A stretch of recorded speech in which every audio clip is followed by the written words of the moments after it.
नमस्कार दोस्तों, study with मस्ती चैनल पर आप सभी लोग का स्वागत है। अब हम लोग देख रहे हैं घटना चक्र के माध्यम से। देखिए दोस्तों, ये समय है, थोड़ा सा खाली समय मिला है तो हर एक सब्जेक्ट को पकड़ पकड़ के रगड़ दीजिए, ठीक है ना। तो देखिए दोस्तों, घटना चक्र में जो कोई भी माने हर एक चैप्टर जब शुरू हुआ है और क्वेश्चन शुरू होने से पहले जो नोट्स दिए हुए मटेरियल दिए हुए हैं वो बहुत ही सारगर्भित हैं। ये नोट्स मटेरियल जो दोस्तों उस चैप्टर से जितने भी प्रश्न बने हुए हैं उन सबका सार है, कंक्लूजन है, कंसेप्ट है। तो क्वेश्चन देखें या ना देखें, देखिए क्वेश्चन बाद में देख सकते हैं लेकिन आप कंसेप्ट को बाद में नहीं देख सकते हैं। पहले कंसेप्ट प्रिपेयर रहेगा तब तो मान लें कि आप क्वेश्चन करेंगे।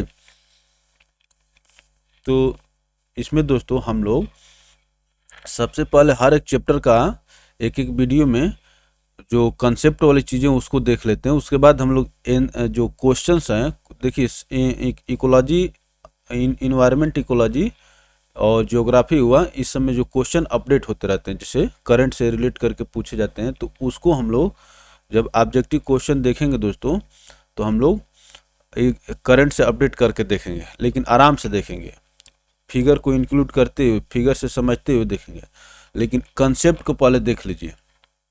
तो चलिए हम लोग इससे पहली वीडियो में दोस्तों इन्वायरमेंट एंड सस्टेनेबल डेवलपमेंट पूरा देख चुके हैं। आज हम लोग देखेंगे दूसरा चैप्टर इकोलॉजी। इसमें 10 चैप्टर्स हैं दोस्तों, 9 चैप्टर्स हैं और 10वां जो दोस्तों मिसलेनियस है। तो चलिए हम लोग देखते हैं इसमें क्या कह रहा है। Ecology is a branch of science which studies the interactions among organisms, ठीक है ना। इसको आप देखिए, ये डिफिनीशन बहुत मैंने पूछी जा रही है और पूछने लायक भी है दोस्तों। पहले आप किसी चीज़ को ही नहीं समझते हैं, किसी चीज़ के बारे में ही नहीं समझते तो कैसे बात बनेगी। Interaction among organism and between the organism and it's physical environment. तो क्या कह रहा है, इकोलॉजी में हम लोग क्या अध्ययन करते हैं, interaction among organism and between the organism and it's physical environment. तो ये हो गया दोस्तों, मैंने इकोलॉजी में ऑर्गेनिज्म के बीच में इंटरेक्शन और फिर ऑर्गेनिज्म और उसके फिजिकल इन्वायरमेंट के बारे में इंटरेक्शन जो होता है उसका हम लोग अध्ययन करते हैं। अब देखिए, term ecology was first used by 1865 by Reiter. तो ये भी पूछा जाता है, देखिए डिफिनीशन भी पूछी जाती है, ठीक है ना। तो इकोलॉजी में दोस्तों ऑर्गेनिज्म के में बीच में इंटरेक्शन और ऑर्गेनिज्म और उसके फिजिकल इन्वायरमेंट के इंटरेक्शन को हम लोग अध्ययन करते हैं। और जो इकोलॉजी शब्द है दोस्तों, इसको पहली बार 1865 में रीटर द्वारा उपयोग किया गया था। आजकल ये होता है भाई, ये शब्द कौन दिया, तो रीटर साहब पहली बार इकोलॉजी शब्द का उपयोग किए। देखिए क्या करा, Ernst Haeckel used the term oikologies instead of ecology. मैंने पूरा डायरेक्ट इकोलॉजी नहीं कह पाए थे, oikologies instead of ecology and explained it briefly. The word oikology is formed by combining two Greek words, oikos, house or living space, and logos, science or study, ठीक है ना। अब देखिए, according to Haeckel, ecology is the study of relation of the animal, both its organic as well as its inorganic environment of animal, both its organic as well as its inorganic environment. According to Eugene Odum, ecology is the study of structure and function of nature. तो यहाँ से नाम दे करके पूछ सकता है कि इनके द्वारा इकोलॉजी के डिफिनेशन क्या दी गई। According to Eugene Odum, Odum या ओडम कहिए, जो भी कहिए, Eugene Odum, ecology is the study of structure and function of nature. यहाँ पर दोस्तों जो फिगर दिए हुए हैं, इन फिगर्स को आप लोग मेंस आंसर राइटिंग में इंक्लूड कर सकते हैं, ठीक है ना। और आजकल के आंसर राइटिंग में दोस्तों केवल सीधा साधा लिखने से बात नहीं बनती है, आपको फ्लो चार्ट और ये सब प्रयोग करके अपने आंसर को दोस्तों क्रिएटिव दिखाना होता है। और फ्लो चार्ट समझने में भी हेल्प करते हैं। देखिए क्या कह रहा है, outline of inter relation among plants animal and climate. इसके किसके बारे में बता रहा है, among plants animals and climate. देखिए एनिमल यहीं से शुरू करते हैं, या वेजिटेशन से ले लीजिए। वेजिटेशन क्लाइमेट से प्रभावित होते हैं, और फिर क्लाइमेट किसको प्रभावित करता है, एनिमल को। और एनिमल जो हो गए दोस्तों वहां से ग्रासलैंड। तो ये दोस्तों एक दूसरे से जुड़ा हुआ, देख रहे हैं तीर ना, वेजिटेशन एनिमल। तो इस प्रकार के फ्लो चार्ट जो दोस्तों उससे बहुत थोड़ा सा ये माने महत्वपूर्ण नहीं है, लेकिन ऐसे बहुत सारे चार्ट आपको मिलेंगे जिनका उपयोग आप कर सकते हैं। चलिए आगे चलते हैं, देखते हैं इसको जो है बड़ा कर लीजिए थोड़ा।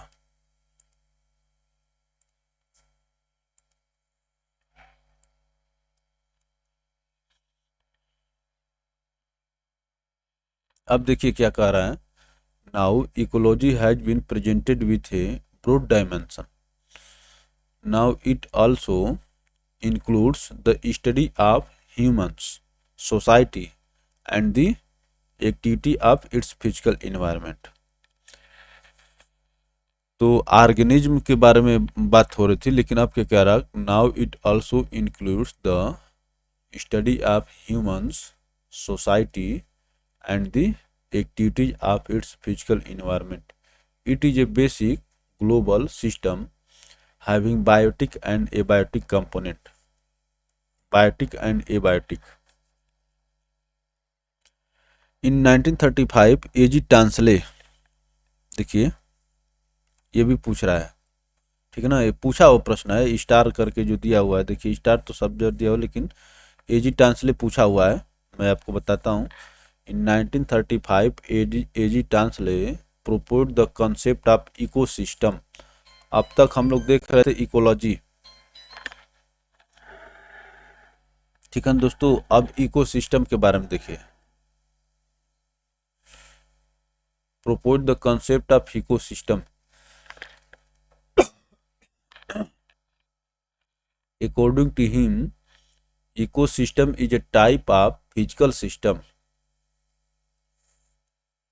formed by biotic and abiotic components।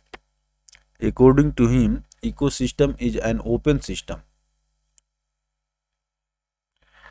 These systems may differ in their size। ठीक है ना। तो ये क्या कह रहा है कि इकोसिस्टम कैसा है, एक ओपन सिस्टम है।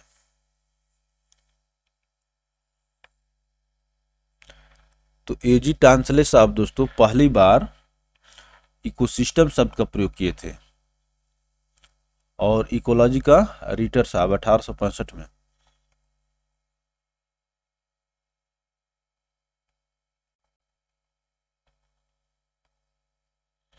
अब देखिए, Karl Mobius called the idea of ecosystem as biocoenic coenosis. Biocoenosis. Karl Mobius called the idea of ecosystem as bioconosis। Forbes called the ecosystem as microcosm। Ecosystem is known as the functional unit of nature। Functional unit of nature। An ecosystem can be as small as water droplet। देख रहे हैं, पानी की बूंद को ecosystem आप कह सकते हैं, छोटे से छोटे। Ecosystem is known as the functional unit of nature. An ecosystem can be as small as water droplets. These kinds of the ecosystem are brown as microsystems. On the other hand, it can be as large as an ocean. Our Earth is itself an ecosystem. तो यहाँ पर देखिए क्या, these kinds of ecosystem are brown as micro system, brown as microsystem. On the other hand, it can be as large as an ocean. Our earth is itself an ecosystem. अब देखिए biosphere के बारे में क्या कहना। Biosphere is a thin layer of soil, rock, water and air. इन शब्दों में देखिए दोस्तों, इकोलॉजी, इकोसिस्टम, बायोस्फीयर, इन सब चीज़ों में अंतर समझिए क्या चीज़ें हैं। It is A basic global system having biotic and abiotic component. Ecosystem is a unit of nature in which biotic factors interact with their abiotic factors and forms a living unit. कह रहा कि ecosystem is a unit of nature in which biotic factors interact with their abiotic factors and forms a living unit. Characteristics of ecosystem: it covers, occupies a definite areas in the biosphere. अब देखिए, it covers, occupies a definite area in the biosphere. The ecosystem is a functional unit of nature. ठीक है ना, ecosystem is a functional unit of nature. It has three basic component. तो ecosystem में क्या क्या होने चाहिए, ठीक है ना, एनर्जी कंपोनेंट, बायोटिक कंपोनेंट और एबायोटिक कंपोनेंट या फिजिकल कंपोनेंट। एबायोटिक जो दोस्तों, एबायोटिक में क्या आते हैं, जैसे सॉइल हो गया, वाटर हो गया, एयर हो गया, ये जो निर्जीव चीज़ें हैं जिसको हिंदी में कहते हैं, तो एबायोटिक कंपोनेंट या फिजिकल कंपोनेंट। तो ये तीनों चीज़ें इकोसिस्टम में होनी चाहिए। किसी भी चीज़ को इकोसिस्टम आप कहें उसके लिए ये तीनों चीज़ें होने चाहिए। एनर्जी कंपोनेंट होने चाहिए, वहाँ पर बायोटिक कंपोनेंट्स होने चाहिए और एबायोटिक कंपोनेंट होने चाहिए।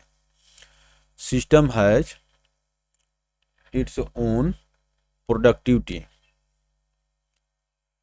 सिस्टम का अपना प्रोडक्टिविटी होता है इकोसिस्टम का। Ecosystem is an open system. देखिए ये दोबारा आ रहा है, फिर पूछ लेगा कि देखिए वाटर साइकिल जो होता है दोस्तों, ये क्लोज सिस्टम होता है, ठीक है ना, और इकोसिस्टम जो है एक ओपन सिस्टम है, where there are continuous input and output of energy and substances.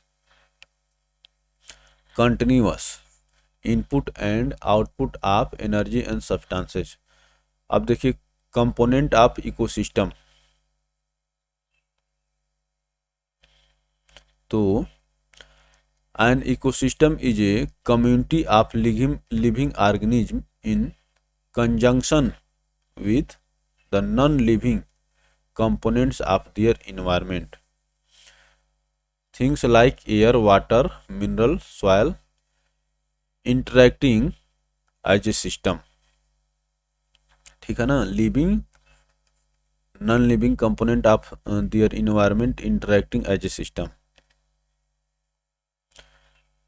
Important features of the ecosystem are: it is normally an open system with a continuous but variable influx and loss of materials and energy. Influx and loss of materials and energy. An ecosystem is an overall integration of whole mosaic of the interacting organism and their environment. Of the whole mosaic of interacting organism and their environment. It is a basic functional unit with no limits of boundaries.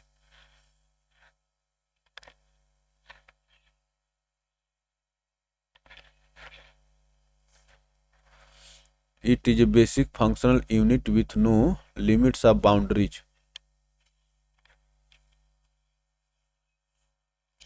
It consists of biotic and abiotic component interacting with each other.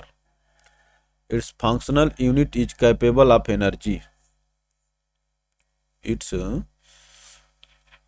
functional unit is capable of energy transformation, calculation and accumulation. Transformation, calculation, accumulation. Energy transformation, calculation, accumulation. Different types of ecosystem are present in different areas. All components that take part in mutual interaction in the biosphere form an ecosystem. क्या कह रहा है? All components that take part in mutual interaction in the biosphere form an ecosystem. Living organisms form biosphere by different biological associations. तो biosphere क्या कह रहा है? Living organism form biosphere by different biological associations. All the organism and the abiotic component of the environment form the ecosystem of the place. All the organism and abiotic components of the environment form the ecosystem of the place. देखिए क्या कर रहा है? Ecology deals with organism and it's environment. तो हम लोग तीन जो है दोस्तों मैंने शब्द पढ़े, वर्ड पढ़े. क्या क्या? Ecology, ecosystem and biosphere.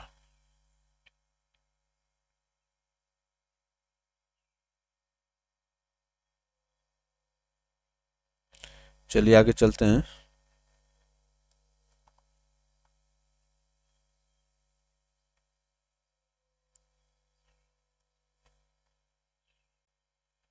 अब देखिए कंपोनेंट्स ऑफ इकोसिस्टम. ठीक है ना, यहाँ पर फ्लो चार्ट के माध्यम से बताने की कोशिश की गई है. ये बायोटिक कंपोनेंट और बायोटिक कंपोनेंट. ठीक है ना. देखिए बायोटिक में कौन कौन से आ रहे हैं? Producer, consumer, decomposer. Producer, consumer, decomposer ये दोस्तों बायोटिक हो गए. ये बायोटिक में फिजिकल कंपोनेंट, इनऑर्गेनिक कंपोनेंट और ऑर्गेनिक कंपोनेंट. अब देखिए ऑर्गेनिक में क्या होता है दोस्तों? कार्बन पाया जाता है. तो ये हो गया carbohydrate, protein, fat, humus and urea. Inorganic में water, soil, atmospheric gases, minerals, rocks and elements. ये जो दिए हैं मैंने, ये केवल यही नहीं और भी होते हैं. अब देखिए फिजिकल में देखते हैं. Light, temperature, humidity, atmospheric pressure और टोपोग्राफी. टोपोग्राफी में हाइट और स्लोप दोनों आ गया और एयर. तो ये दोस्तों इकोसिस्टम जो है दोस्तों का मैंने किन की कंपोनेंट है. ठीक है ना. पहले तो हम आप लोग इसको किस में डिवाइड किए? बायोटिक और एबायोटिक में. फिर एबायोटिक तीन चीज़ों में डिवाइड हो गया: फिजिकल, इनऑर्गेनिक और ऑर्गेनिक. चलिए आगे चलते हैं. Biotic and abiotic component of ecosystem.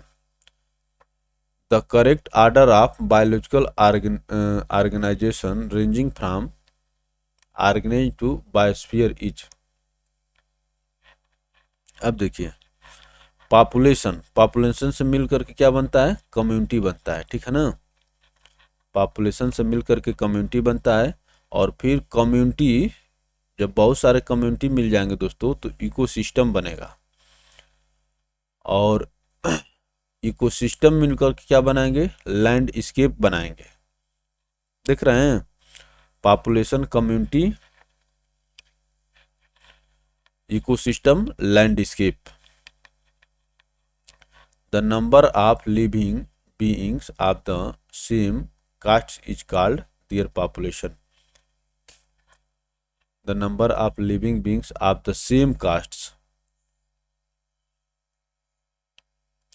Is called their population. जैसे ह्यूमन पॉपुलेशन काउंट करने के लिए दोस्तों केवल ह्यूमन की काउंट की थी, नहीं कि गाय भैंस और जो जानवर हैं उनकी भी गणना की कर ली जाती है। तो वही कह रहा है the number of living beings of the same caste is called their population. The population of two or more than two ethnic group creates a community. Several communities together form an ecosystem. One or more ecosystem are founded in a fixed terrain landscape. ठीक है ना? One or more ecosystems are found in a fixed terrain. अब देखिए components of ecology. Biotic components are the living things that shape an ecosystem. Biotic component usually include producers में कौन होते हैं? Plant होते हैं। कंज्यूमर होते हैं, एनिमल और ह्यूमन, हम लोग कंज्यूमर हैं। और डीकम्पोजर, फंजाई एंड बैक्टीरिया। सारे दोस्तों, तो ये दोस्तों ये बायोटिक कंपोनेंट्स है, ठीक है ना। अब देखिए an artificial ecosystems meets all the criteria of a natural ecosystem but is made and controlled by humans. Artificial के बारे में बात कर रहे हैं। Orchard, farmlands, gardens and human made reservoir are some examples of artificial ecosystem. तो artificial ecosystem कौन कौन से हो गए? आर्कार्ड्स हो सकता है, फार्मलैंड हो सकता है, गार्डन हो सकता है, ह्यूमन मेड रिजर्वायर हो सकता है,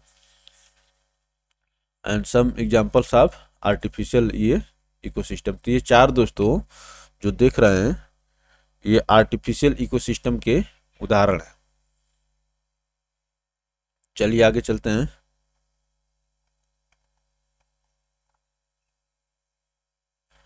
Ecosystem can broadly be categorized as aquatic and terrestrial ecosystem. Aquatic and terrestrial ecosystem. Grasslands, forests and deserts are example of terrestrial ecosystem. ठीक है ना? Grassland, forests, deserts are example of terrestrial ecosystem, while lakes, rivers and oceans fall under aquatic ecosystems.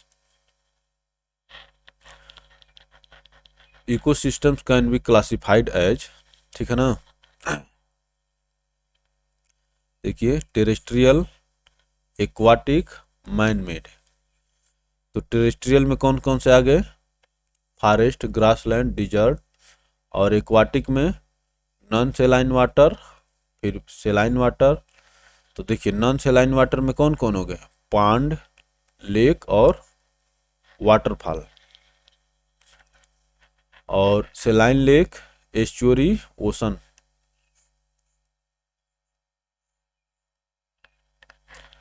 तो ये saline water है दोस्तों, सेलाइन lake, estuary, ocean. और इसको तो देखिए मैन मेड, फार्मलैंड या ग्रेनरी।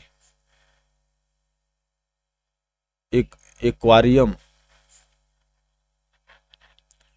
एक्वारियम स्पेस शिप, जो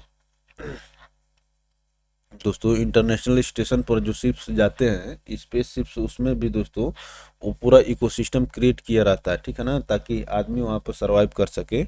उसी के बारे में बात कर रहा है कि फार्मलैंड या ग्रीनरी, एक्वारियम और स्पेस शिप।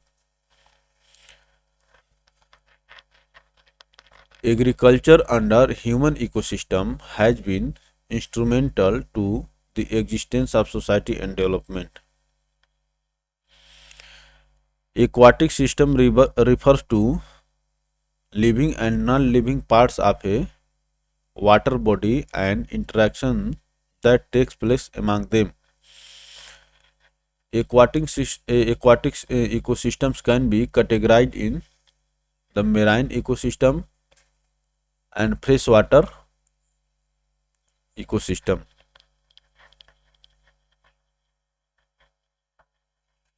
मेराइन इकोसिस्टम देखिए क्या होता है, covers approximately 70% of the earth surface and contains approximately 97% of the planet's water.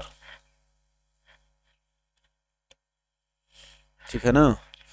Approximately 85% of the dissolve materials in the sea water are sodium and chlorine. तो sea water में आपको क्या मिलता है, सोडियम और क्लोरीन। वही कह रहा है कि marine ecosystem covers approximately 70% of the earth surface and contains approximately 97% of the planet water और approximately 85% of the dissolve materials in sea water are sodium and chlorine. अभी दोस्तों पूछा था यूपीपीसीएस 2021 में पूछा था कि जो फास्फोरस जो होता है दोस्तों, कैल्शियम, हमारे शरीर में कैल्शियम जो है दोस्तों हड्डियों और दांतों में कितने पर मैंने हड्डियों और दांतों के कैल्शियम को मिला दिया जाए तो पूरे शरीर के कैल्शियम का कितने परसेंट होता है। तो ये दोस्तों 99% होता है। हड्डियों और दांत के बाद बच ही क्या जाता है, नाखून और बाल बचते हैं। Stratification is observed in marine ecosystem. अब देखिए यहाँ पर बनाया हुआ है stratification of ocean in ocean. Abyssal water, ठीक है ना। और देखिए bathyal zone, continental slope, continental shelf, अब देखिए यूफोटिक जोन्स, ठीक है ना। ये ओशन जोन्स हो गया। ओशन जोन्स जो डिवाइड हो दोस्तों सी लेवल और nitric zone, sea level nitric zone, euphotic zone और बेथिल जोन। तो दोस्तों ये आपसे पूछ लेगा कि इसमें जैसे नीचे जाएंगे तो कैसे कैसे होता है, ठीक है ना। तो सबसे पहले सी लेवल हो गया, सी लेवल के नीचे हो गया यूफोटिक जोन हो गया, उसके नीचे हो गया बेथिल जोन हो गया, उसके नीचे जो दोस्तों आप देख रहे हैं कि एबिस्मल वाटर होता है, एबिसल वाटर। तो इसको देखेंगे, ठीक है ना। इसको एक बार गो थ्रू बस हो जाइए। जब गो थ्रू हुए रहेंगे तो आपके सामने जब ऑप्शंस आएंगे तो आप उसको माने कट कर सकते हैं कि ये हो सकता है, ये नहीं हो सकता है। The ocean are the cradle of life on earth, cradle of life on earth which harbour the highest level of biodiversity. No terrestrial ecosystem can match the biological richness of coral reef, of a coral reef, not only in some species but also in varieties and originality of survival strategies। तो वही कह रहा है कि no terrestrial ecosystem can match the biological richness of coral reef, not only in some species but also in variety and originality of survival strategies। चलिए आगे चलते हैं दोस्तों।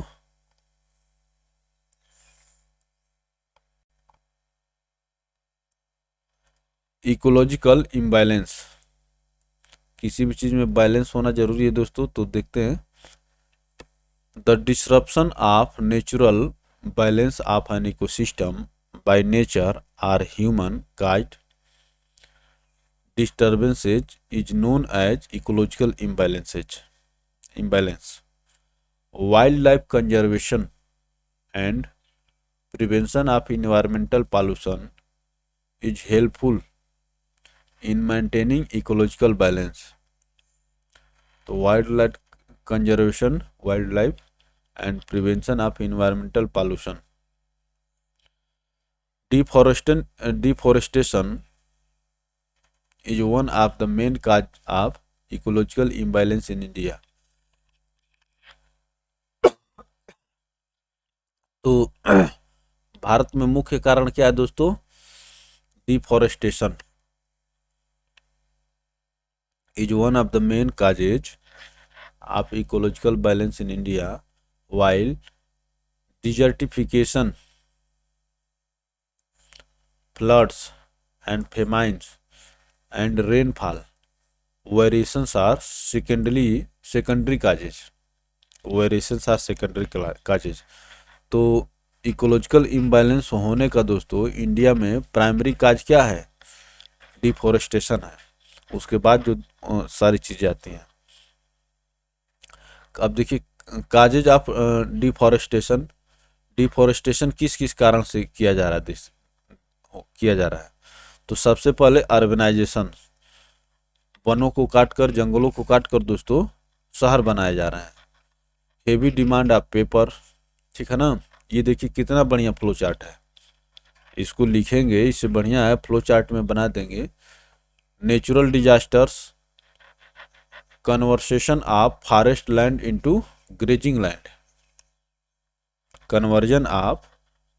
कन्वर्सेशन में वार्तालाप हो जाता है दोस्तों। Conversion of forest into grazing lands, conversion of forest land into agricultural land. अब देखिए झूम कल्टीवेशन, एक झूम कल्टीवेशन होता है। ये कल्टीवेशन का एक टाइप है दोस्तों, ठीक है ना, जहाँ पर जंगलों को काट कर उनको जला करके फिर वहाँ पर खेती कर दी जाती। फिर जब उसकी उर्वरा शक्ति खत्म हो जाती तो फिर उसी प्रकार से दूसरे जगह को जंगल को काट कर फिर वहाँ पर खेती की जाती है। फिर वहाँ पर खत्म हो गया तो फिर तीसरे जगह पर, तो झूम कल्टीवेशन भी दोस्तों डिफॉरेस्टेशन का काज है। Forest fire, wood cutting for commercial and industrial use. और देखिए lack of concept of sustainable development in policy making, ये भी लूप होल्स है। सस्टेनेबल डेवलपमेंट का कंसेप्ट इससे पहले उतना दोस्तों चर्चा में नहीं था, लेकिन अब सस्टेनेबल डेवलपमेंट और एक जो मनाया जा रहा है अर्थ, ये जिस दिन मैंने लाइट बुझाई जाती है पूरी पृथ्वी पर, ठीक है ना, 1 घंटे के लिए अर्थ आवर मनाया जा रहा है, अर्थ आवर। और अर्थ आवर जो दोस्तों हर साल डिफरेंट डे पर होता है, क्योंकि वो किसी महीने के किसी मैंने दिन को मनाया जाता है, तो महीना का दिन जो है चेंज होते रहता है डेट में। तो अर्थ आवर का कंसेप्ट अब अपनाया जा रहा है। अब देखिए carrying capacity, the carrying capacity of a biological species in an environment is the maximum population size of the species that the environment can sustain definitely, given the food, habitat, water and other necessities available in the environment। किसी भी चीज़ की carrying capacity होती है दोस्तों, ठीक है ना। जैसे आप ही पर 5 किलो 10 किलो दिया है तो लेकर चले जाएंगे, लेकिन अभी यही 500 किलो दे दिया तो आप तो नहीं ले जा सकते हैं। तो हर एक आदमी की कैरिंग कैपेसिटी होती है। उसी तरह से हमारे इन्वायरमेंट की भी दोस्तों एक कैरिंग कैपेसिटी है। Carrying capacity is the number of individuals an environment can support without significant negative impacts on the given organism and its environment, ठीक है ना, without negative impacts on the given organism and its environment whenever the population increases more than the carrying capacity, it puts pressure on the ecosystem more than the carrying capacity. ठीक है ना, जब population जनसंख्या जो दोस्तों एक limit से ज़्यादा बढ़ जाएगी तो ये क्या होगा, आपके इकोसिस्टम पर प्रेशर होगा। Excessive population growth can lead to a failure of the ecosystem. ठीक है ना, excessive population growth can lead to the failure of the ecosystem. अब देखिए,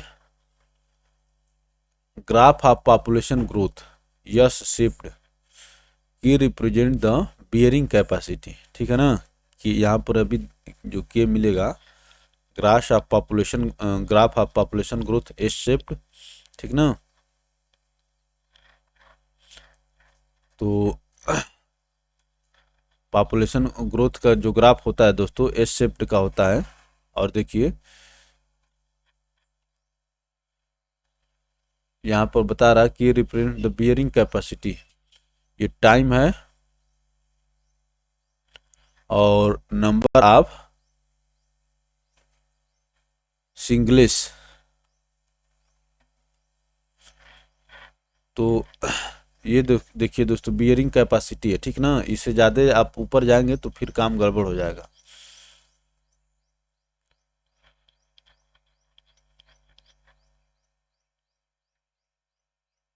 चलिए आगे देखते हैं।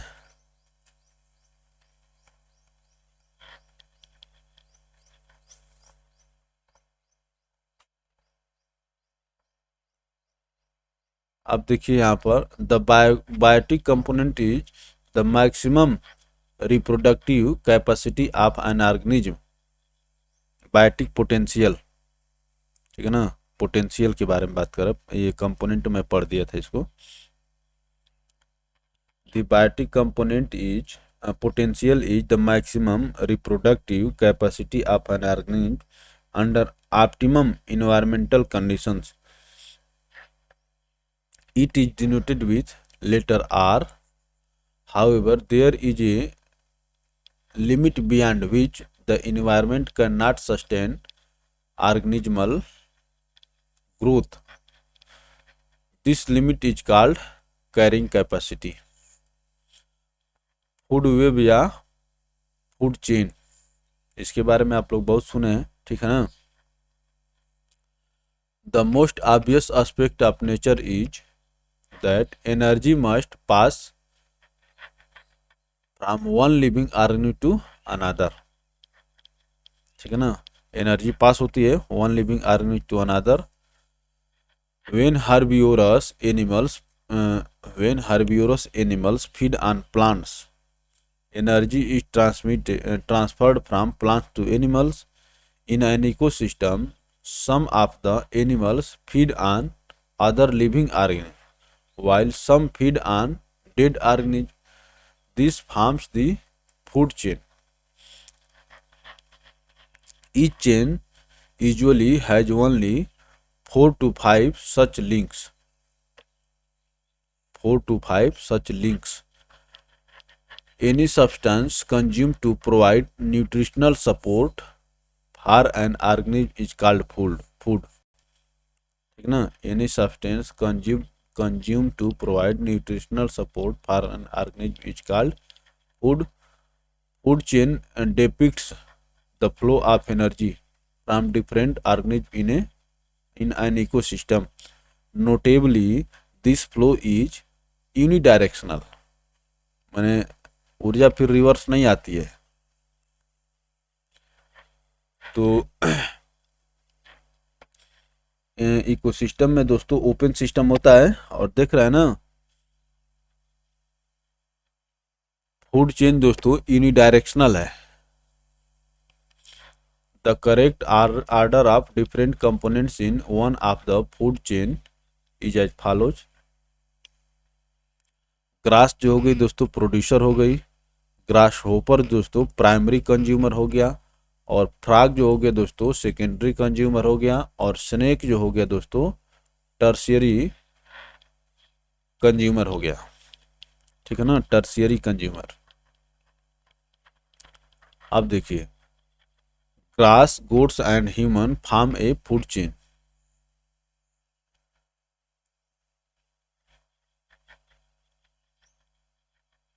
तो ग्रास, गोट एंड ह्यूमन, देखिए ऑटोट्रोप्स, ये ग्रास जो दोस्तों प्रोड्यूसर हो गई, और गोट जो होती है दोस्तों ग्रास को खा लेती है, हर्बिवोरस कंज्यूमर। और ह्यूमन जो है दोस्तों गोट को खा जाता है, ठीक ना, आमनीओरस कंज्यूमर। तो ओमन ह्यूमन जो है दोस्तों आमनीओरस है, सर्वाहारी है। ये ग्रास भी तो खाता है, जैसे पालक और ये सब आप जो खाते हैं सब्जी के रूप में। और आदमी जो है दोस्तों आमनीओरस में आता है, ये सब कुछ खा लेता है। In food chain there are trophic levels, autotrophs, primary consumer, secondary consumer and tertiary consumer. जो अभी हम लोग ऊपर देखे हैं, the primary consumer is herbivores, ठीक ना, primary consumers is the herbivores that feed on the plants, secondary consumer is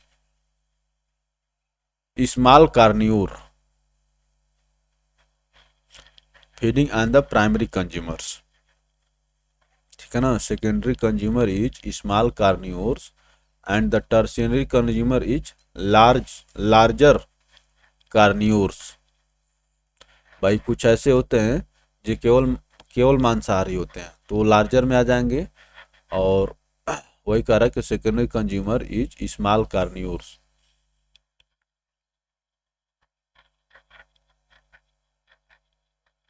तो तीन कंज्यूमर हो गए, प्राइमरी कंज्यूमर, ठीक है ना, सेकेंडरी कंज्यूमर और टर्शियरी कंज्यूमर। तो प्राइमरी वाला तो हार्बियोर हो गया, और सेकेंडरी वाला दोस्तों स्मॉल कार्नियोर हो गया, और टर्शियरी वाला लार्जर कार्नियोर हो गया। The man is primary as well as secondary consumer. मानव बहुत विचित्र प्राणी है दोस्तों, ठीक है ना। Man is the primary as well as secondary consumer who feed on both plant products and meat. तो मानव जो दोनों दोनों खाता है, ठीक है ना, प्लांट प्रोडक्ट्स एंड मीट। तो मानव आ गया प्राइमरी और सेकेंडरी दोनों कंज्यूमर हो गए। अब देखिए दोस्तों, phytoplankton also known as microalgae are similar to terrestrial plants in that they contain chlorophyll and require sunlight to live and grow. Most phytoplanktons are buoyant, buoyant and float in the upper part of the ocean. क्या कह रहा, most phytoplanktons are buoyant, माने जो तैरते रहते हैं, and float in the upper part of the ocean where sunlight penetrates the water. Phytoplanktons also require inorganic nutrients such as nitrate, phosphates, and sulfur, which they convert into protein, fat, and carbohydrates. तो phytoplanktons को दोस्तों sunlight के अलावा nitrates, फास्फेट्स and sulphur की भी जरूरत पड़ती है। चलिए आगे चलते हैं।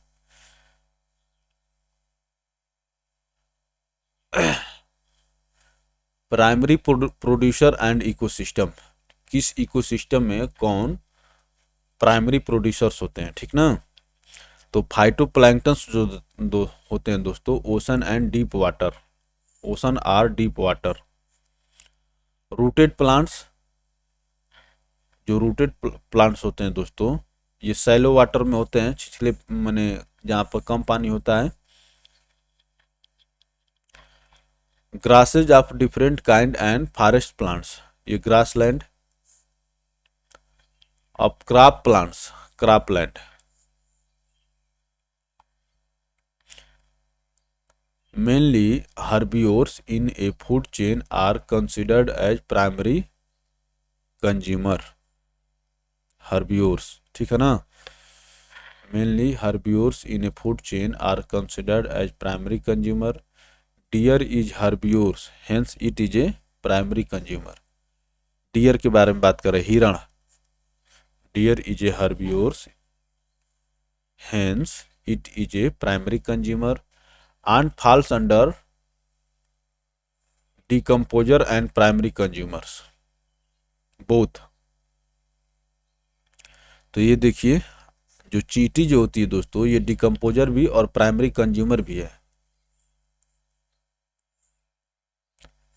अब आपको लगेगा कि ये कैसे प्राइमरी कंज्यूमर हो गई, क्या ये घास घास को खाती है? तो हाँ दोस्तों, ठीक है ना. ये जो प्रोड्यूसर्स हैं उनके ऊपर भी ये जिंदा रहती है और डिकम्पोजर का भी काम करती है. It eats plants and receives energy from cellulose. चींटी के बारे में बात कर रहा है, ठीक ना. It eats plants and receives energy from cellulose. Tiger is carnivorous and fox is omnivorous. तो मैन जो दोस्तों, जैसे ह्यूमन जो है आम्निवोरस में आ रहा था, लेकिन फॉक्स भी, फॉक्स माने लोमड़ी, ये भी आम्निवोरस है. जबकि टाइगर जो दोस्तों कार्निवोरस है, ये केवल मांस खाता है. Decomposers are nature's recyclers as they break down the organic matter found in the dead bodies of the plants and animals. The term organic matter refers to the matter that comes from living organisms. Decomposers are mainly the microorganisms such as bacteria and fungi, ठीक है ना, in the form of yeast and molds that break down bodies of dead organisms and release compounds that can be eaten by the producer.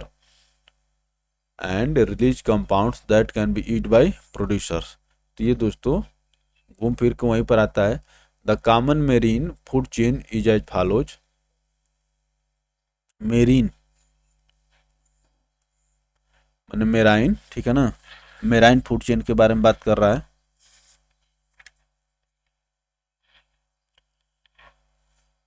तो इसमें हो जाएगा दोस्तों diatoms.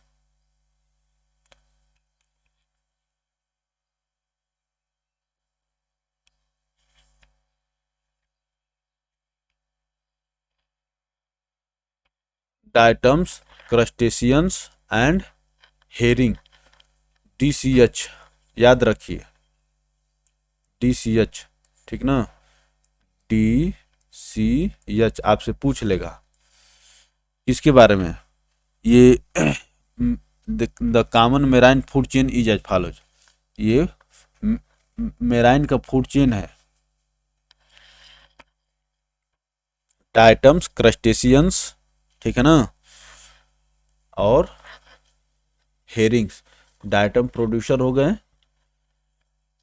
और crustaceans primary consumer और हेरिंग्स जो दोस्तों secondary consumer. DCH.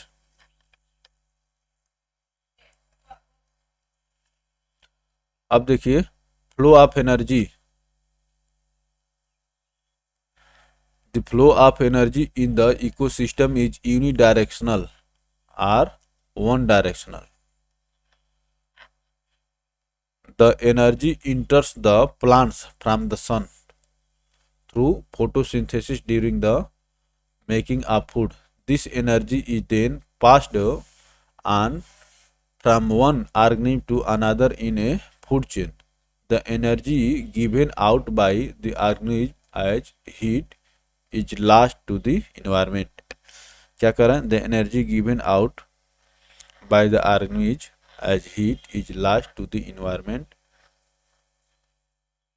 It does not return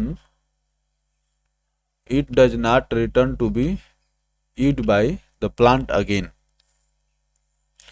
This makes the flow of energy in the ecosystem unidirectional. The energy given out by the organism as heat is lost to the environment. As heat is lost to the environment, it does not return to be used by the plants again. This makes the flow of energy in the ecosystem directional. चलिए आगे चलते हैं दोस्तों।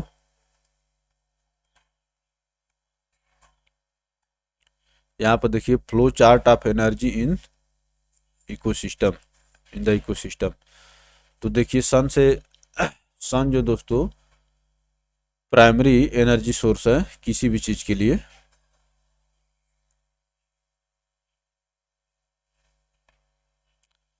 सन हो गया,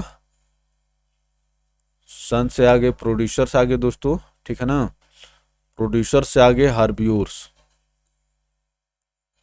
हार्बियोर्स को क्या कहते हैं? प्राइमरी कंज्यूमर कहते हैं, सेकेंडरी कंज्यूमर और tertiary consumer.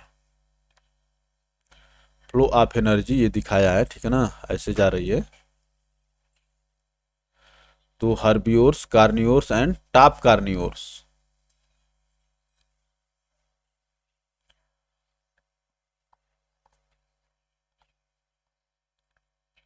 Biosphere is the sum total of all ecosystem present on the earth। क्या कह रहा है? Biosphere is the sum total of all ecosystem present on the earth। According to first law of thermodynamics, energy can neither be created nor be destroyed। First law of thermodynamics ये physics का है दोस्तों, nature में भी apply होता है। According to the first law of thermodynamics, energy can neither be created nor be destroyed.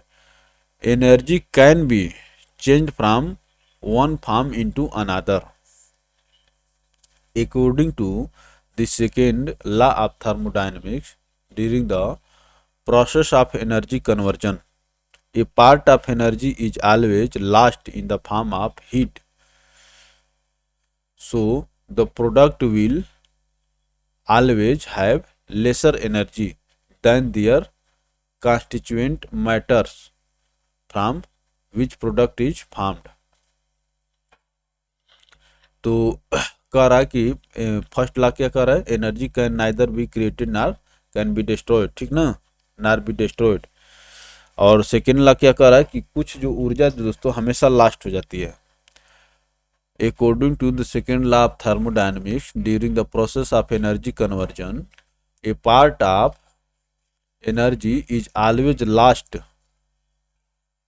In the form of heat, so the product will always have lesser energy than their constituent matters from which product is formed.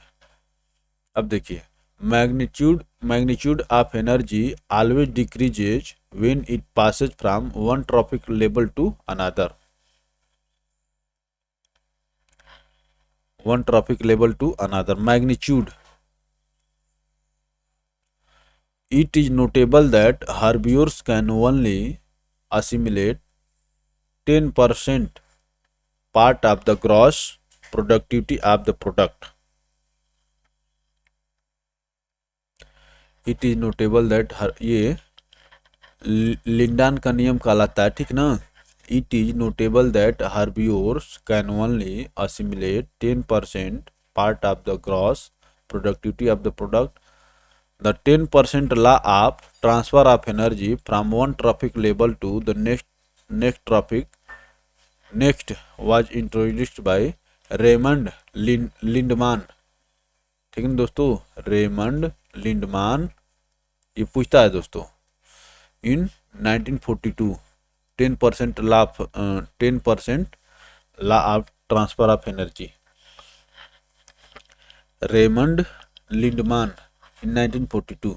According to this law, during the transfer of energy from one organic food from one trophic level to the next, only about 10% of energy from organic matter is stored as flash. The remaining is lost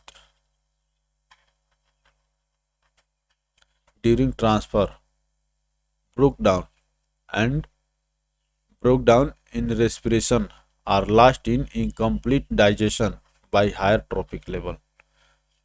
Thus, at every level of food chain, first, second, third, and top, the consumer converts only 10% of accumulated energy into his body weight. क्या कह रहा है? The consumer converts only 10% of the accumulated energy into his body weight.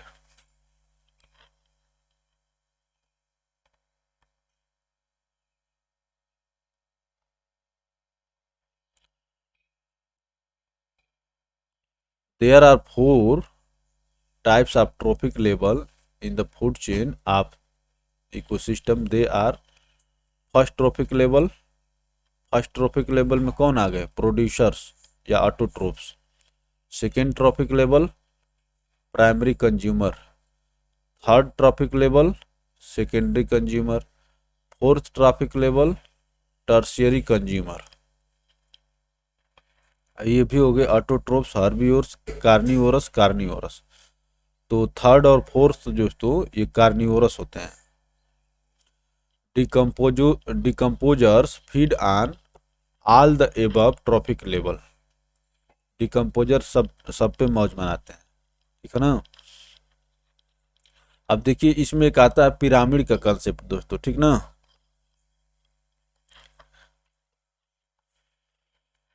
Pyramid of biomass is a graphical representation that depict the extent of biomass per unit area within different trophic level in an ecological system. Within different trophic level in an ecological system. In grasslands and forests, there is a gradual decrease in biomass of organisms at successive levels from the producer to the top carnivores. That pyramid is upright. तो grassland और forest में कैसा होता है? Biomass में दोस्तों ये gradual decrease होता है। However, in a pond, as the producer are small organisms. However, in a pond, as the producers are small organisms, their biomass is least, and this value gradually show an increase towards the apex of the pyramid, thus making the pyramid inverted in shape. Big fishes, small fishes, crustaceans, planktons, ठीक है दोस्तों। Inverted pyramid of biomass in pond.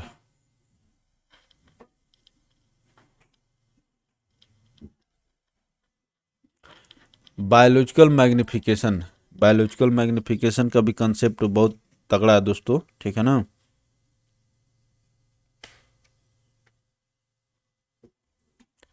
देखिए क्या है, biomagnification refers to an increase in the concentration of toxicant at successive trophic level. Increase.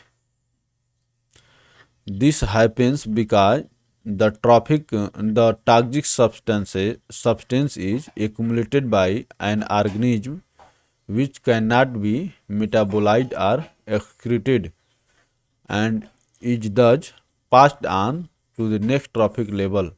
This phenomenon is well known for mercury and DDT. Mercury and DDT. चलिए आगे चलते हैं दोस्तों।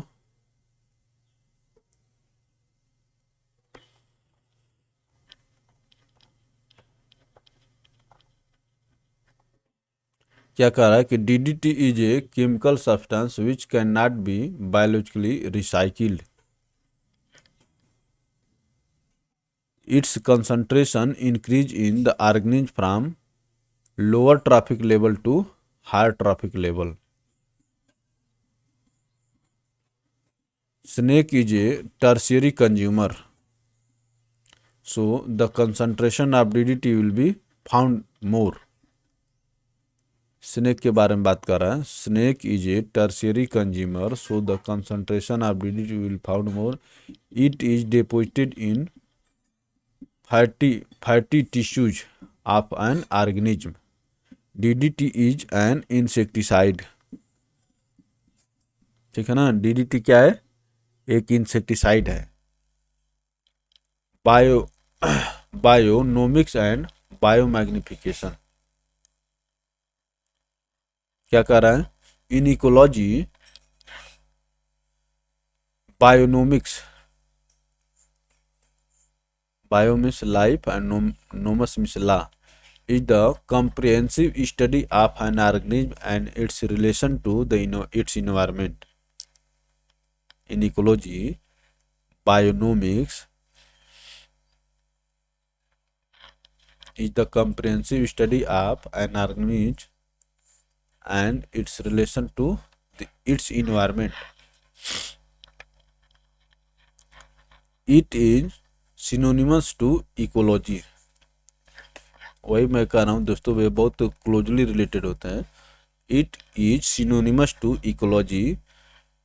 It stresses the value of natural systems which influence human systems and is not related to the management of life and is not related to the management of life. Bio geochemical cycle and biomagnification. Geochemical cycle and biomagnification. In earth science, a biogeochemical cycle is a pathway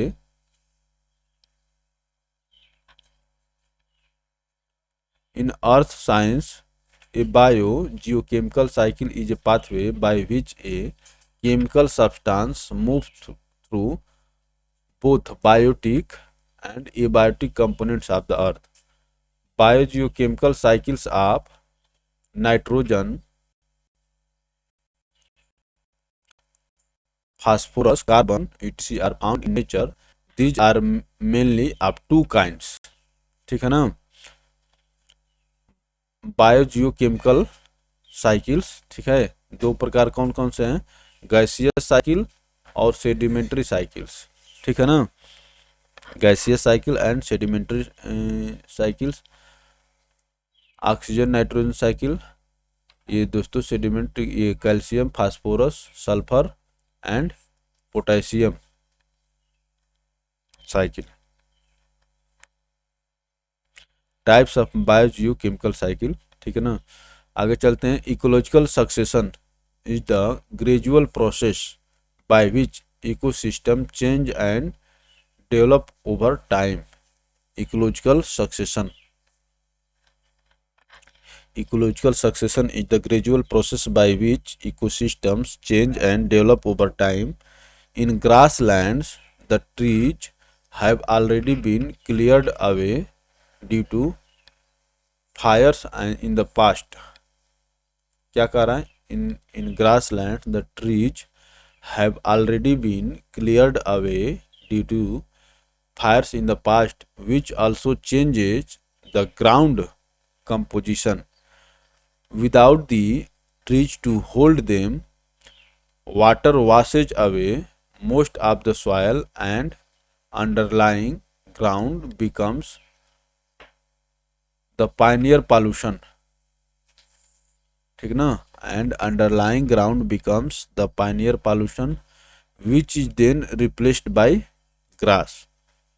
Grass, however, absorb most of the water before it reaches the roots of the shrub. क्या कर रहा है? The grass however absorb most of the water before it reaches the roots of the shrubs. Ecological succession does not occur beyond the grass.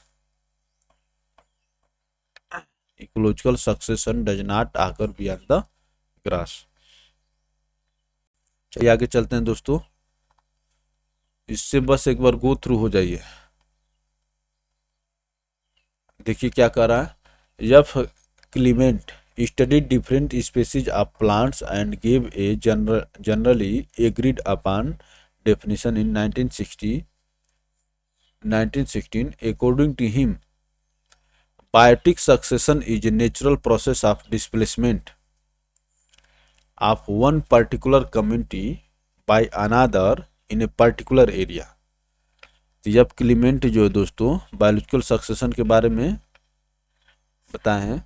According to him, biological succession is a natural process of displacement of one particular community by another in a particular area. A scientist named Odom described it as a sequenced process. The correct order of biotic succession is as follows. तो क्या correct order है दोस्तों? न्यूडेशन, migration,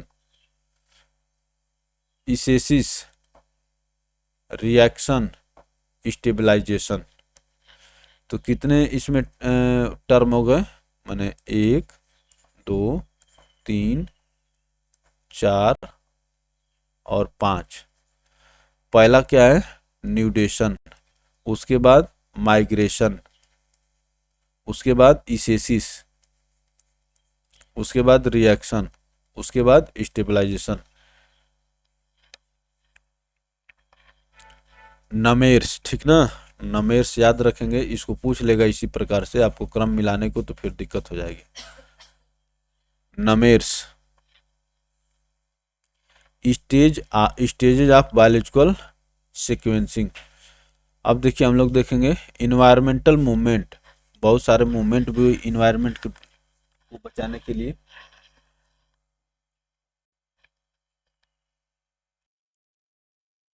अब देखिए दोस्तों environment से जुड़े और इन्वायरमेंट को बचाने के लिए बहुत सारे मूवमेंट हुए हैं, उसके बारे में देखेंगे. और इसके बारे में सबसे जो चर्चित मूवमेंट है दोस्तों चिपको मूवमेंट. ठीक है ना? तो देखिए क्या कर रहा है कि Chipko movement was a forest conservation movement in India started on 26 March 1974. ठीक है ना? इसको याद रखिए. Forest conservation 26 March 1974. Gaura Devi gathered other women around her village in the Garhwal Himalayas and prevented loggers from felling trees.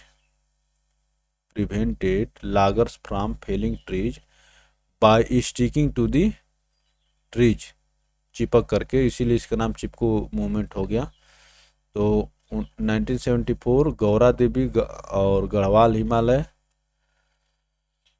This act by illiterate tribal and village women to reclaim their traditional forest right was a dramatic movement known as चिपको आंदोलन, a non-violent struggle that gave birth to the modern Indian environmental movement. तो ये बहुत महत्वपूर्ण है दोस्तों. और चाहे illiterate हो या यहाँ पर करा कि this act by illiterate tribal and village women. तो चाहे इलिटरेट हो या वोमेन हो या विलेज हो या सारी हो, उससे मतलब नहीं, इन्होंने काम बहुत अच्छा किया. Ecology is a permanent economy was the slogan of Chipko movement. इसको भी याद रखिएगा.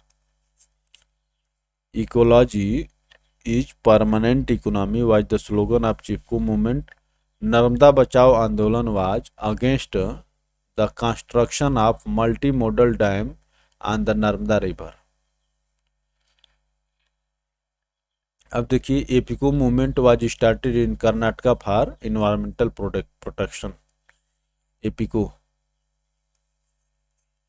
Appiko movement was started in Karnataka for environmental protection. अब देखिए, ecological footprints and millennium ecosystem assessment. ecological footprints and millennium ecosystem assessment।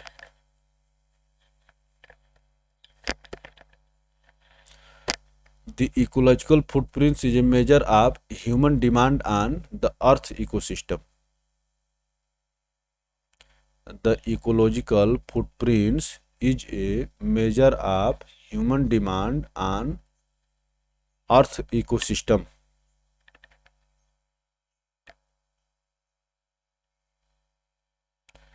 The ecological footprints is a measure of human demand on Earth's ecosystem। It is a standardized measure of demand for natural capital that may be contrasted with the planet's ecological capacity to regenerate। That may be contrasted with the planet's ecological capacity to regenerate।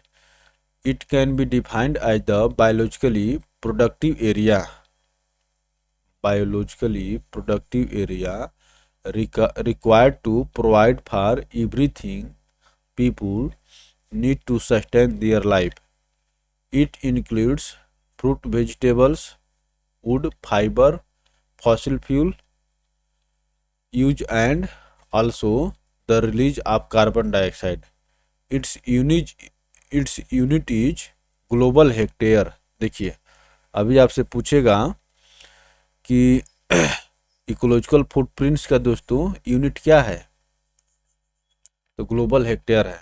Its unit is global hectare.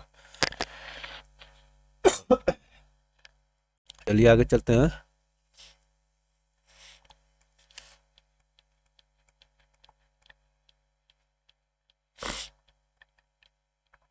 ये देखिए, आपके पैर का निशान बनाया है, ठीक है ना दोस्तों। एमिशन फ्रॉम मोटर व्हीकल, आपके इसीलिए इसका नाम फुटप्रिंट्स दिया गया है। सीवेज, उसके बाद दोस्तों electric energy and water use. Picture ecological footprint. It is notable that our ecosystem provides different services to human and nature। According to the World Development Report 2010, Millennium Ecosystem Assessment describes 5 groups of the ecosystem services। ठीक है ना। Nutrient recycling and crop pollination are example of ecosystem services. Nutrient recycling and crop pollination are example of ecosystem services. अब देखिए 5 कौन कौन से आपको यहाँ पर बताएगा, इकोसिस्टम की 5 कौन कौन सी सर्विसेज। देखिए, इकोसिस्टम हो गया। लाइए थोड़ा सा इसको हम लोग छोटा कर लेते हैं,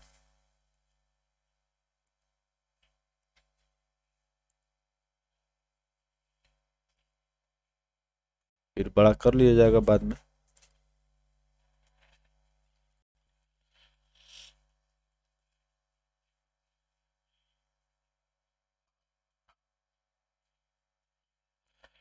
देखिए क्या क्या क्या कह रहा है दोस्तों,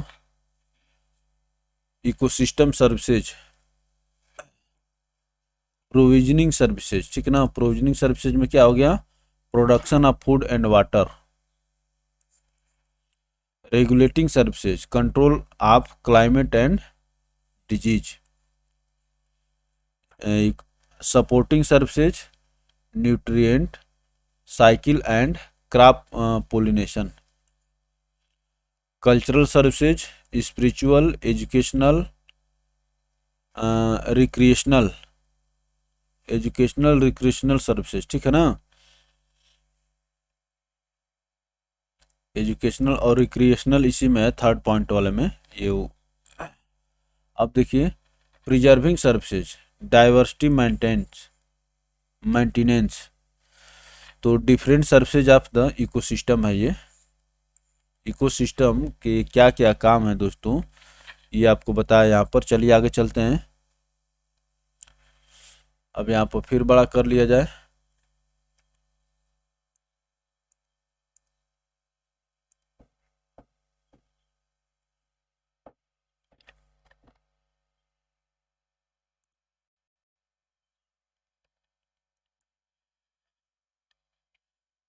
अब देखिए क्या क्या कर रहा है ecosystem. Some facts for exam.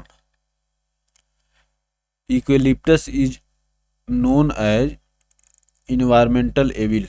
इसको दोस्तों आतंकवादी कहते हैं इक्विलिप्टस को। ये क्या होता है दोस्तों कि जिस जमीन पर इसको उगाया जाता है इक्विलिप्टस का पेड़ पेड़ जो है, ये क्या करता है, वहाँ की पानी को दोस्तों तेजी से एब्जॉर्ब करके इवेपोरेट कर देता है और जमीन को बैरन बना देता है, बंजर बना देता है।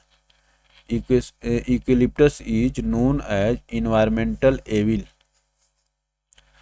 It absorbs too much inland water and decrease water level at the place of its plantation.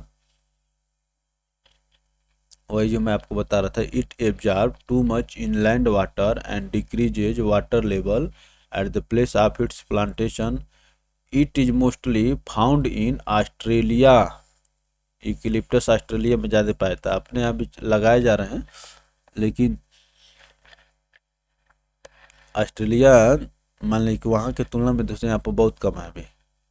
अब देखिए lentic ecosystem.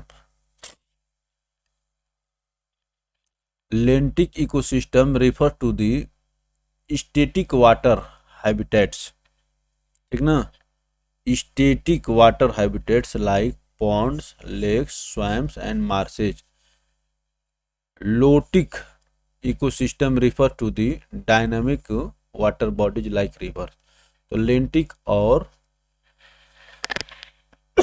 Lotic,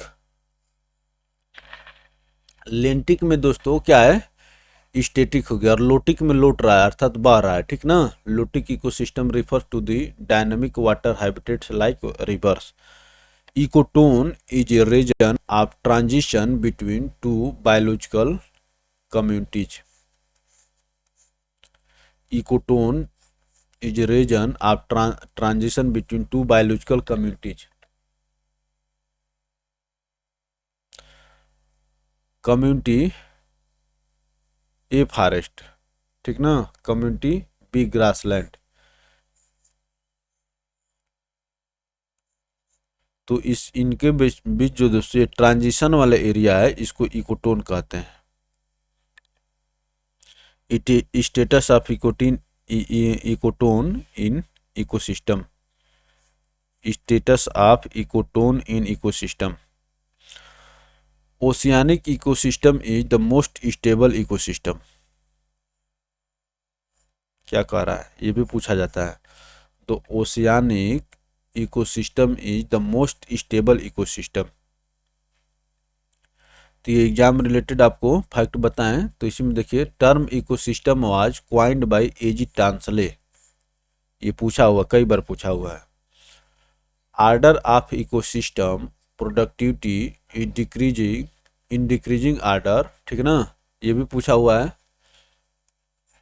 order of ecosystem productivity in decreasing order, mangroves, grassland, lake, ocean.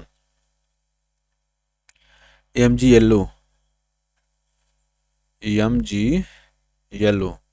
N ecosystem with more diversity has more productivity. MgLO, ठीक ना, mangrove, grassland, lake, ocean. तो ये दोस्तों इनका increasing और decreasing order में पूछ लेता है इनको, ठीक ना। तो ये डिक्रीजिंग आर्डर में है mangrove, grassland, lake, ocean. And ecosystem with more diversity has more productivity. अब देखिए पिक्नोलाइन। पिक्नोलाइन क्या है, shows density gradient in an aquatic system. Pycnocline shows density gradient. Pycnoline shows density gradient in an aquatic system. Halocline shows a salt gradient in an aquatic system. Halocline shows a salt gradient in an aquatic system. Thermocline represents the change in temperature with a depth of an aquatic system. With a depth of an aquatic system. Arne Naess in 1973 used the term deep ecology for the first time. Arne Naess in 1973 used the term deep ecology for the first time. Ecological niche term was coined by Joseph Grinnell. 1917, who called it microhabitat. तो ecological नीच जो word जो दोस्तों किसके द्वारा दिया गया, Joseph Grinnell के द्वारा in 1917, who called it microhabitats. Indian wild life protection act passed in 1972. ये देखिए सब पूछता है. Indian wild life protection act 1972, environment protection act 1986 और forest conservation act passed in 1980. तो देखिए हम लोग इसको कैसे याद करेंगे. पहले जानवरों को बचाइए, जीव को बचाइए, उसके बाद जंगल को बचाइए, उसके बाद इन्वायरमेंट अपने आप बच जाएगा. जीव और जंगल बचेंगे तो इन्वायरमेंट बचेगा. तो सबसे पहले क्या आया, जीव, ठीक ना, उसके बाद जंगल, उसके बाद इन्वायरमेंट पर्यावरण. तो इसको हम लोग कुछ इसको याद करने का ट्रिक मैं बता रहा हूँ दोस्तों, ठीक है ना. इन तीनों को कम से कम इसको जो सामने है उसको याद करते रहिए. तो Indian wild life protection act passed in 1972 और पहले जीव आए, उसके बाद जंगल, उसके बाद इन्वायरमेंट. जीव जंगल इन्वायरमेंट 72, 80, 86. अब देखिए, oceanic outflow is that process in which warm nutrient less water at the surface is replaced by cold nutrient rich water by air flow, wind flow. क्या कह रहा है, oceanic outflow is that process in which warm nutrient less water at the surface is replaced by cold and nutrient rich water by airflow, wind. Eco-sensitive zones are mentioned under the Environment Protection Act 1986. The vehicle used for commercial activities in eco-sensitive zone have been regulated. क्या कह रहा है, vehicle used for commercial activities in eco sensitive zone have been regulated but are not prohibited, hence except agriculture. Not prohibited hence except agriculture. Rest of the human activities are not prohibited but some of these are restricted and some of them have been regulated. तो ये eco sensitive zone में दोस्तों कृषि को छोड़ करके और सारी चीजें मना नहीं है. क्या कह रहा है, eco sensitive zones are mentioned under the environment protection act 1986. Vehicles used for commercial activities in ecosystem zones have been regulated but हैं but not prohibited. Hence, except agriculture, rest of the human activities are not prohibited, but some of these are restricted and some of them have been regulated. तो केवल agriculture जो दोस्तों उसमें prohibited है, ठीक है ना. उसके बाद कुछ जो है दोस्तों रेस्ट्रिक्टेड है, कुछ रेगुलेटेड है. चलिए आगे चलते हैं. अब हम लोग का थियरी वाला पोर्शन ख़त्म हो रहा है दोस्तों। अब हम लोग क्वेश्चन की तरफ बढ़ रहे हैं, लेकिन क्वेश्चन हम लोग अलग देखेंगे, ठीक है ना। क्वेश्चन हम लोग अलग देखेंगे। देखिए ये क्या कह रहा है, दो चार देख लिया जाए। Ecology is the study of relationship between organism and environment, it's environment. Ecology is the study of relationship between organism and environment.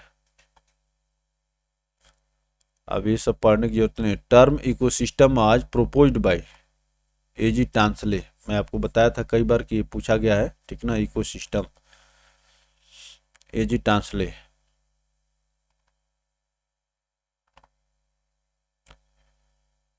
Which of the following is not true about the ecosystem. बताइए कौन true नहीं है। तो it represents our living organism and physical environment in given space time unit, in any given space time unit. तो ये ठीक है। It is a functional unit. इकोसिस्टम एक फंक्शनल यूनिट है ही। आगे देख लीजिए थोड़ा सा। It has own productivity. Ecosystem में होता ही है। It is a closed system, यही गलत है, ओपन सिस्टम है।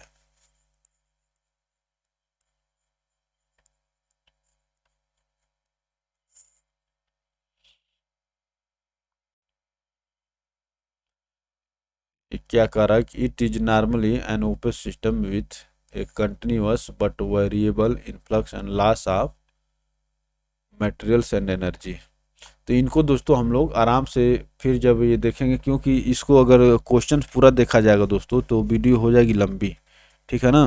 तो इसलिए मैं क्वेश्चन वाले को अलग रखूंगा और कंसेप्ट को अलग रखूंगा, लेकिन क्वेश्चन से ज़्यादा महत्वपूर्ण दोस्तों कंसेप्ट को देखना, क्योंकि वहाँ पर सब कुछ समराइज है। अब क्या कह रहा है, विच of the following is not correct about the ecosystem.